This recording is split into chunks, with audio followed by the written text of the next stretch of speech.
An adult human contains an estimated 100 trillion cells, and yet we start life as a single cell. To grow, develop, and repair tissue damage, we rely on cell division. In eukaryotic cells, this process is accomplished by a series of well-orchestrated steps called mitosis. Every day our bodies must produce millions of skin cells to replace those lost through normal activity. Each of these cells must have a complete complement of the genetic material. Prior to cell division, where the cell divides into two identical cells, the DNA needs to be replicated so that each daughter cell receives an exact copy. Following DNA replication, the chromosomes condense in the nucleus of the cell. DNA condenses by wrapping around cores of histone proteins, forming nucleosomes. This beads-on-a-string structure is called chromatin. As a cell prepares to divide, chromatin coils up further, shortening and condensing the chromosome. The replicated chromosomes are called sister chromatids. The replication of DNA and the formation of sister chromatids is one part of the entire cell cycle.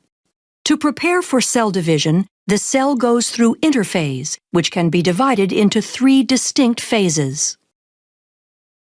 During G1 or Gap1 phase, all the organelles and cytoplasmic components, including the centrioles in animal cells, replicate.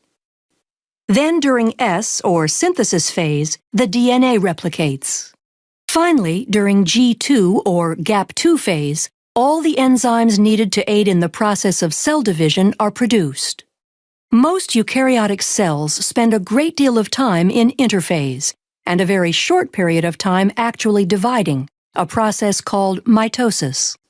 The cell is now ready to go through mitosis, which consists of prophase, metaphase, anaphase, and telophase. During prophase, the chromosomes condense and become visible, appearing as two sister chromatids held together at the centromere. The cytoskeleton disassembles as the spindle begins to form. In animal cells, centrioles play an important role in the distribution of the chromosomes in the dividing cell. The centrioles migrate to opposite poles, establishing a bridge of microtubules called the spindle apparatus, and the nuclear envelope breaks down.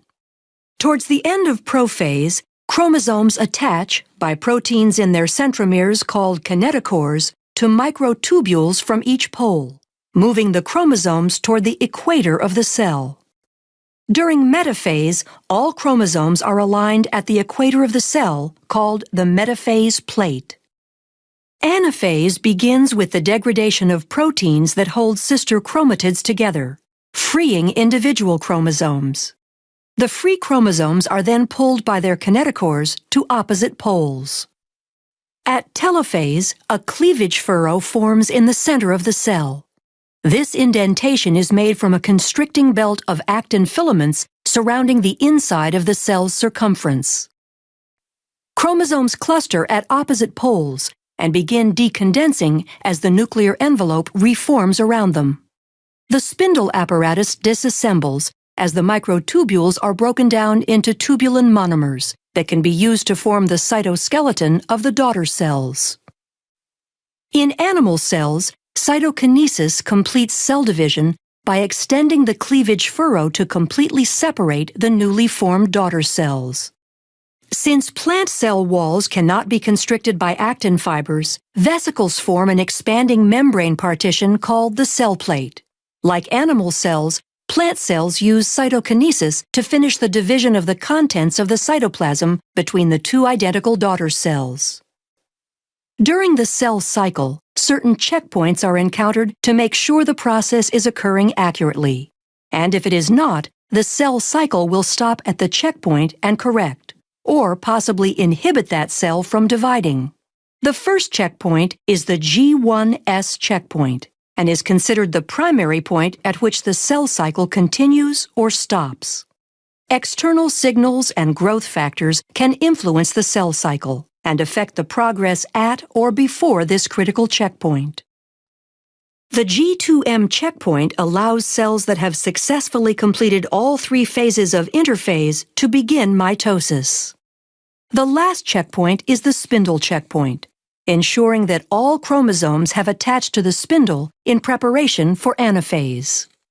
Growth factors, the size of the cell, and the nutritional state of the cell are all contributing factors in cell cycle regulation, ensuring that only certain cells divide at appropriate times. Once all the checkpoints in interphase are cleared, mitosis can occur. From interphase to cytokinesis, the entire process of cell division can take on average 10 to 20 hours in a typical plant or animal cell. Depending on the nature and use of the cell, the process can happen at different frequencies as well. In humans, our skin cells have a high turnover rate due to wear and tear and go through mitosis very frequently, whereas other cells, such as adult neurons and muscle cells, rarely divide. The accuracy of mitosis, as well as the consistency of the checkpoints during interphase, ensure that most cells in a eukaryotic organism can produce identical copies of themselves. This process allows for growth and repair to prolong overall physiology as well as life itself.